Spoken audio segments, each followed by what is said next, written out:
Հայաստանում ջրային ոլորտի խնդիրները շարունակում են մնալ ամենահրատապներից։ Տարածքային կառավարման եւ ենթակառուցվածքների նախարարության ջրային կոմիտեի նախագահ Արամաստ Ղալամքարյանի դիտարկմամբ ոլորտում տարիներ շարունակ ռազմավարական մոտեցում չի եղել եւ այժմ առաջնահերթություն է ոչ միայն առկա խնդիրների լուծումը, այլև երկարաժամկետ զարգացման ծրագրի մշակումը։ Ունենք շատ հնացած ենթակառուցվածքներ, ունենք մարզեր, համայնքներ, բնակավայրեր, որտեղ ընդհանրապես ենթակառուցվածքներ չկան ու ենթակառուցվածքները մեր գլխավոր խնդիրներից են։ Մեկ այլ հրատապ խնդիր ունենք կեղտաջրերի մաքրման բացակայությունը, ունենք միայն մեխանիկական մաքրում, կենսաբանական մաքրումը բացակայում է Հայաստանից եւ դա ուղղակիորեն ազդում է մեր բոլոր ջրային ռեսուրսների վրա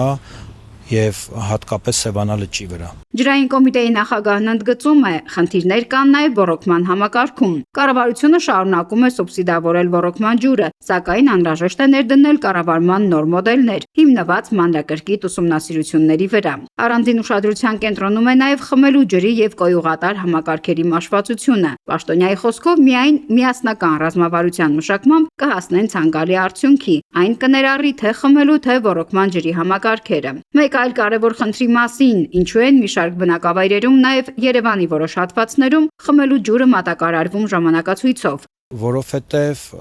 ենթակառուցվածքների պակաս ունենք ջրագողություն, ուղիղ խոսենք դրա մասին, մենք ունենք չհասութագրվող ջրի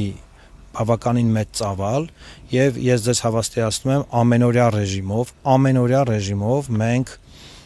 անջատումներ ենք անում, երբ որ հայտնաբերում ենք ապօրինի ջրամիացումներ։ Ղալամքարյանը հիշեցնում է, որ կառավարության ծրագրով նախատեսվում է մինչև 2031 թվականը Երևանում, Գյումրիում եւ Վանաձորում ապահովել շուրջօրյա ջրամատակարարում։ Ըստ նրա, այս ամռանը չնայած աննախադեպ շոքին հաջողվել է պահպանել մայրաքաղաքի ջրամատակարարման գործող գրաֆիկը։ Թե Վեոլա ջուրը, թե ջրային կոմիտեն, թե հանրային ծառայությունները կարգավորող հանձնաժողովը, թե փոխվարչապետի գրասենյակը, թե տարածքային կառավարման եւ ենթակառուցվածքների նախարարությունը, թե մեր կապալառու շինարար ընկերությունները, բոլորս միասին շատ լուրջ գործ են արել, այդ թվում պետական պարտադիր կապիտալ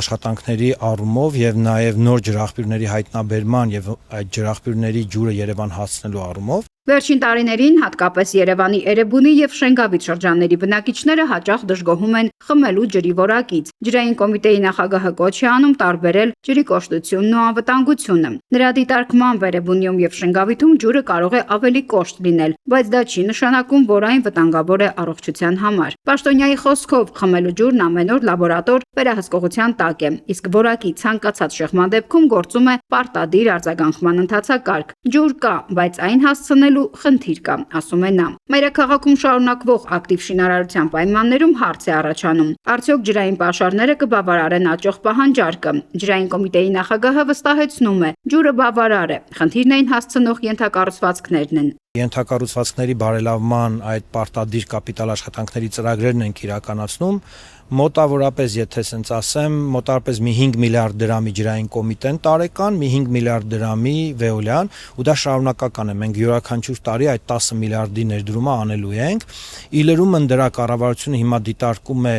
Երևանում եւ Գյումրիում լրացուցիչ միջոցներ ներդնելու, որպեսզի քայլ առ քայլ հասնենք 24-ժամյա ջրամատակարարման։ Նախատեսվում են նաև լրացուցիչ ջրագծերի կառուցման ծրագրեր։ Միաժամանակ պաշտոնյան ընդգծում է, մայրաքաղաքում ջրի զգալի կորուստներ են գրանցվում ինչպես մաշված խողովակների վթարների, այնպես էլ ապօրինի միացումների հետևանքով։ Հայաստանի ջրային ոլորտում խնդիրները տարիներով կուտակված են, սակայն ըստ կոմիտեի նախագահի այժմ առաջնահերթությունը համակարգային բարեփոխումներն են։ Նպատակը ոչ միայն ջրամատակարարման բարելավումն է, այլև այնպիսի ենթակառուցվածքների ստեղծումը, որոնք կապահովեն անվտանգ, կայուն եւ շուրջօրյա ջրամատակարարում երկրի բնակիչների համար։ Նարնե Ղուկասյան, Մանուել Ստեփանյան, Ռադար Արմենիա։